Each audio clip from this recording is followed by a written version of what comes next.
Bonjour. Elle, c'est Clini, notre héroïne. Sa passion, certains disent son obsession, c'est de tout nettoyer, partout et tout le temps. Lui, c'est son père. Sa passion à lui, c'est les mots croisés. Au point d'en oublier parfois tout ce qui se passe autour de lui. Là, il est en train de se battre avec un mot de 9 lettres, commençant par un N et finissant par GE, synonyme de branchement. Là, c'est sa seconde femme.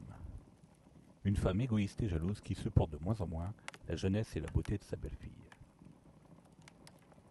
Elle, c'est sa sœur. Et oui, encore elle. Car celle-ci passe tous les jours, matin et soir, pour discuter avec sa sœur de tout et de rien, principalement d'elle, et de leurs fringues et de leur coiffure.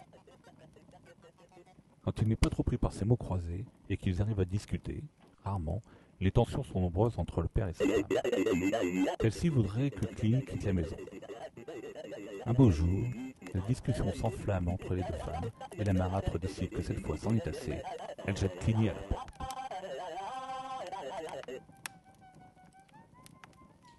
Cette fois encore, le père n'intervient pas et se demande maintenant qui va s'occuper du nettoyage. Un mois plus tard, Clini a trouvé le moyen pour continuer à tout nettoyer. Elle a trouvé un poste d'agent d'entretien dans une grande maison avec un parc appartenant à 5 frères. Ceux-ci, ayant perdu leur mère très tôt, ont vite fait de considérer Clini comme leur deuxième maman. Lui, c'est Luc Levert, l'agent communal qui vient chaque jour vider les poubelles du parc. Depuis le premier jour, il est amoureux de Clini. Mais maladivement timide, il n'ose lui avouer ses sentiments. Un jour qu'elle passait par là, la belle-mère de Clini l'aperçoit dans sa nouvelle vie. Elle se cache pour mieux l'observer et enrage encore une fois de la voir si heureuse. Aussitôt lui revient l'envie de lui faire du mal, et elle échafaude un plan machiavélique pour détériorer le parc et saboter son travail. La nuit venue, alors que tout le monde est parti se coucher, elle invite plein d'amis à une grande soirée mousse dans le parc.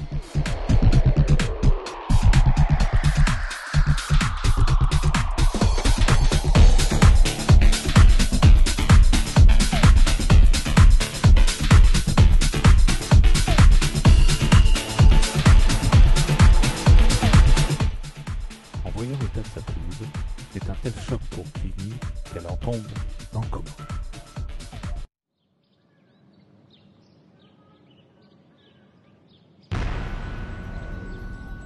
En arrivant comme chaque jour pour faire son travail, Luc Levert aperçoit tout de suite Clini qui gît à terre.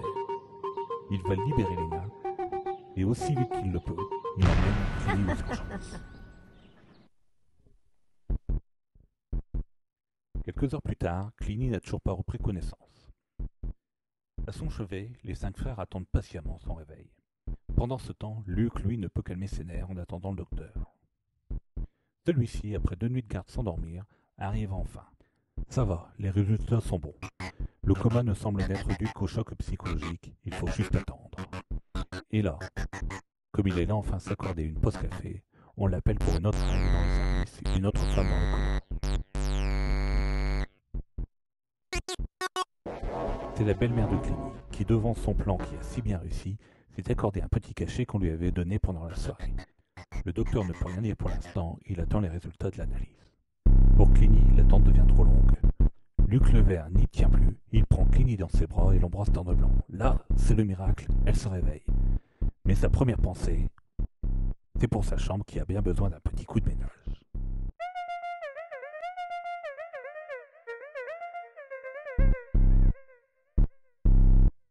Pour la belle-mère, l'inquiétude grandit, les appareils font de plus en plus de bruit.